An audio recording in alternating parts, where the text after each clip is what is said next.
Welcome everyone to Mailed Fuzz TV. I am Peter and today I'm going to be talking about the Twilight Zone Season 5 Episode 20. It's called From Agnes with Love. So spoilers for the episode, as always. This one's about a scientist, or a computer engineer, I should say, who is the main operator of an advanced computer system that they've named Agnes. And the plot of the episode is that Agnes has actually become kind of sentient and has feelings for the computer operator named James or Jimmy, and gets jealous because Jimmy keeps trying to date this secretary who works in the building. And that's the basic gist of the episode. This was a weird one to watch because I actually quite like the premise, and I quite like the director. Richard Donner's directing this one, who he did the Nightmare at 30,000 Feet, and of course went on to do a lot of great movies. But this definitely leans more towards the comedy. This is a comedy episode of the Twilight Zone, and typically speaking, the comedy episodes of Twilight Zone don't tend to work as much for me as the more serious or more horror-focused episodes. Just because, I don't know if it's just because the comedy's dated. I don't think it is that, because there's good comedy from the 60s and 50s that holds up well enough.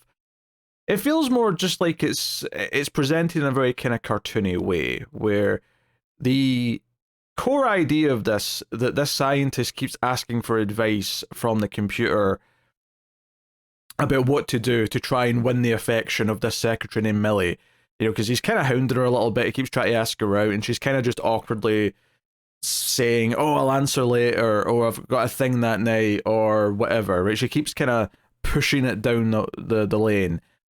And he's asking the computer for help. And the idea that the computer is intentionally giving him bad advice to try and ruin it because she's jealous, right? Because she wants the scientist, does have some inherent comedy value. I think where it maybe falls a little bit is the actual characters themselves, and just how much the main character, Jimmy, is kind of like over-the-top, classical, nerdy guy who can't talk to women, who is screwing everything up. Because a lot of the early stuff is where he brings Millie some chocolates when he tries to ask her out for lunch, and she's like, "I'm just on a diet, I can't have those." Later on, he buys her some roses. She's allergic to roses. He kind of keeps screwing up in ways that feel like they're not direct results of what the computer's told him to do. The example I give is that he does somehow get a date. We never actually see her agree to the date, he just suddenly has one, which maybe also is a problem, that you never see like what made her give in and give him a date. But he asks what he should do on the date, like what should he do after dinner? And the computer, Agnes, suggests, "Oh, take her to your apartment." And he's like, "Oh, what? I don't know about that. That seems a bit forward." And she's like, "No, suggest some soft lights, get some champagne, woo her," kind of thing. And he's like, "She's not that type of girl." And then it plays out, and we see that he has brought her back to his place, and he's trying to ruin it the best he can by reading from a book about the theory of relativity or some nonsense. Millie, bless her, tries to make it romantic by taking the book away and turning off the lamp and encouraging him to dance. Like, this woman is putting in the effort here. For someone that frankly feels like he's just harassed her until she says yes. No, that's not to say that he does anything problematic. He doesn't. Like, he's harmless, but he's just kind of kept hounding her and not taking the hint, and she's kind of given in, and she's actually trying to help him on this date. But I think the problem when you tie this into the computer stuff is that what it sounded like to me when the computer was suggesting, "Oh, take her to your place and make a move," I thought what the computer was trying to do was to make him go too far so that she would get offended and leave, and it would ruin any potential romance. The idea that he's taking her to his place, he's offering her champagne, then maybe he is trying to, take her to bed, and perhaps she would realize that and be offended or not want to go through with it. That felt like what the computer was trying to do. It was trying to ruin everything by making him look like he's a pig or whatever. Instead, what actually happens with the whole, turn off the lights and offer her some champagne, is that when he tries to open the champagne, he ends up like opening it all over her, which even in of itself felt like it was meant to be like a lewd visual gag, like, you know, because he's holding it sort of at his waist and he pops the cork and it goes all over. You read into that visual humor, if you will, but it felt like the idea that what actually happens is that he just messes it up by being clumsy didn't really feel like it was what the computer was planning for or suggesting for. So it didn't feel like those two things were lining up. Maybe there's something to that. Maybe that's kind of the point, is that despite all these things, maybe she would have went for all these moves. She would have been endeared to him making all these efforts. But it was his own clumsiness that kind of ruined it. But it also means that the computer herself didn't directly affect it as much, and that kind of sort of like pulls the rug out from the main premise of the episode a little bit, I think, to me. Because it's not like she's having an effect. It's not like she's clearly always trying to ruin the potential relationship, but I'm not sure how much of an effect it seems to actually have until the big final suggestion she makes. Because even after this, the computer suggests, give her some roses, and yeah, that does go bad, and presumably the computer knows she's allergic. That one makes sense. But he still ends up with another date. He still says, hey, she's giving me another date, and I'm scared. So it keeps going somehow, and it's not until this part later in the episode where the computer says, why don't you introduce her to an inferior man? That'll make her fall in love with you. If you introduce her to someone who's completely your opposite, and then actively suggest, hey, that engineer that works on the third floor, who's got muscles and a sports car, introduce her to him. And of course, he does. They immediately hit it off, and he's kind of shut out of the room when he's called back to work. And it's like, okay, the computer finally made a suggestion that just irrevocably takes this romance option away. You know, that's the through line of the episode. I will say that there is some little touches here that I do quite like, even if they're kind of like the computer herself, you know, much like you'd expect from the 60s. It's more like this of a wall of blinking lights, and there's like paper readouts coming out of different parts. But the actual part that's like delivering the messages, it's not a screen. I don't know if it's supposed to be a screen, but it's like two flaps that sort of open, right? And then there'll be like a bit of paper in there that says something on it. And then they'll close and open again, and it'll be something else. So I don't know if they're trying to suggest that it is a screen, or if it's meant to be just that the computer's like printing different things behind these flaps. But what was sort of an inspired choice here with all this, as much as this doesn't feel like a computer by modern day standards by any means, is that it almost felt like lips. Like the two flaps open and closing felt like lips. So at one point early in the episode, when Jimmy says that he loves Millie and he wants to be with her, you can see in the background the flaps start like really rapidly opening and closing, and it's like literally someone flapping their lips. I think that was kind of the intent. It's why they've made this design choice. And it is effective because you kind of get immediately what it is, like what's happening here.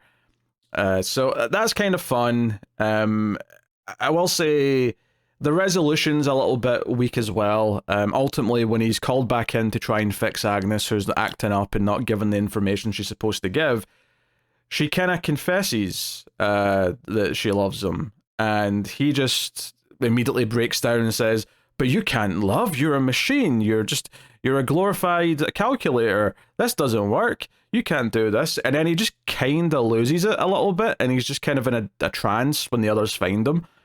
That felt like a less interesting resolution to the episode. I think the reason why this premise, when it's been done in other examples, obviously the movie Her is the one that springs to mind more than anything, is that you can use this premise to really say something about human connection and loneliness and all these things. Instead, this episode feels like by the end, it's not really said a whole lot, I don't think. It's just kind of having fun with the comedy of this computer being jealous of this guy.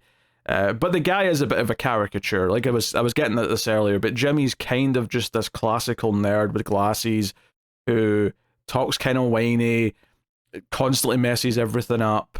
If anything, the more like not progressive, but the less cliched part of the episode is that Millie actually tries to give him multiple chances. That actually felt a little refreshing in a weird way. I'm not sure why she was, if I'm honest, but at least that was something. It never really kind of, you know, I guess you want a bit more depth, or at least I want a bit more depth with this type of premise. Like, I think I went into this episode assuming by the end that either Jimmy would question if he does have feelings for the computer or entertain the idea, or at the very least would question, because all he does is yell out, "Oh, you're a computer, you can't feel, you can't love." And the computer just says, "Can I?" question mark. And then he just goes nuts and starts like tearing bits of paper out of all the things and like hitting the buttons. And that's kind of all it is. Like there's no kind of like realization of what he's built or what he's wrought by creating a computer that can, it's not talking about the idea that he's created a new life form that can feel or can do anything. And I'm not saying that it has to do this as well as commenting on human loneliness or whatever. It just never really feels like it does anything with any of those things. It never like picks something and tries to really say something about it. So it feels like an episode that's really designed more around the hijinks. It just happens to have a premise that can be used to do much more intricate things with it, and we've seen it be done in other examples in the decades since this has been made. I mean, arguably, this has to be early on in terms of like stories about computers having feelings for a human. I'm sure there's probably some examples before this, but given that computers are a relatively new thing at the time, I'd have to assume that this is very, very early days, and maybe it's almost a little bit too critical to expect more out of it when, we've had a lot longer to sort of understand and think about what artificial intelligence is and what we can do with that. But it's just so funny. I think honestly the most interesting thing about watching this episode is it's kind of like a weird time capsule of what at least the mainstream entertainment TV show how they would present this idea of the lonely guy who can't get a date. Like I think in a modern show, this character might turn dark because he's more of an incel or something like that.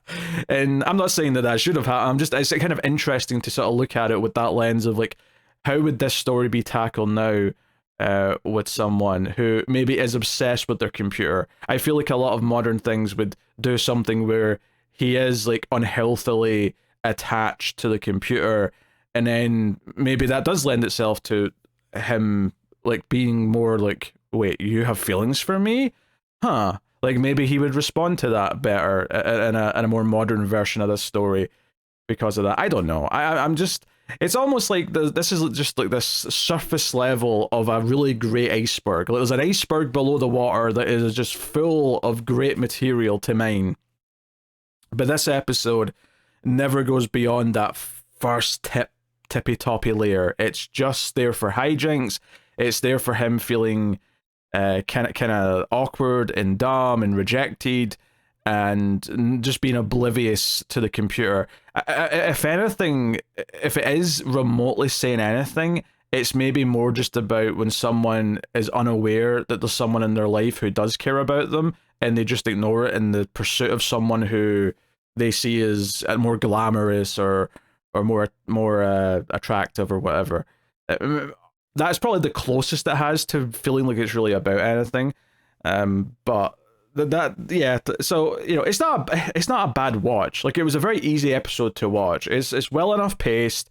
It's amusing enough by and large, but I wouldn't say it's definitely one of the weaker episodes we've had in about, I don't know, 6, 7, 8 episodes. We've had kind of a pretty decent run of solid, if not amazing, but certainly solid episodes, and I think this is definitely a bit lower than those were, which is a shame because good premise, good director, but ultimately just played up a bit more for the silliness rather than actually trying to do something serious with it, which is a shame.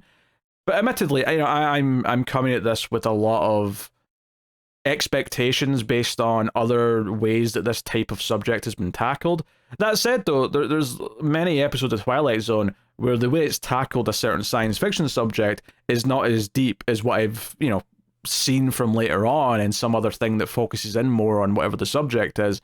But I usually see something of merit in the episode where the Twilight Zone episode was clearly trying to focus on one thing or say something and feels ahead of its time. This sort of is the opposite of that, where it doesn't feel ahead of its time. It feels very, very, very much of its time in the way it tackles this subject. And Twilight Zone can and has often done better than that. So yeah, so not like a glowing praise by any means, but I didn't hate the episode. Like it's an easy enough watch. Like I got through it like a breeze. So that is From Agnes with Love. Rod did appear at the end to talk about the next episode, which is called Spur of the Moment. He didn't say too much about this beyond just mentioning it's for people who like to look ahead on the calendar before they get there. So here's the description on IMDb. An engaged heiress is terrorized by a middle-aged woman on a horse pleading with her not to go through with her impending marriage. Okay. I don't know what to take from that, honestly. Except we'll see next week. But that is, that's spur of the moment next time. But let me know what you thought of From Agnes with Love. It's always fun to hear other thoughts and feelings on the episodes in the comments. Hit the like button if you enjoyed the show. People can find the channel if more people hit the like button, so please do. And obviously subscribe. All the usual things YouTubers tell you to do. If you want to keep all the content coming as well, you can help support everything by going over to patreon.com/MailFuzzTV and go over there. And we're actually getting kind of near the end of the Twilight Zone here. We've only got, like 15 episodes left, which relative to the whole show is actually not that much. So I've not decided what I'm going to replace Twilight Zone with, whether I stick to an anthology show, maybe just go into the 80s Twilight Zone, or if I just do something else entirely with that slot. I've really not decided. So if people want to start making suggestions and maybe make cases for your suggestions in the comments, by all means, go ahead. But thank you very much for joining me. I always appreciate it. Keep watching TV in the Twilight Zone.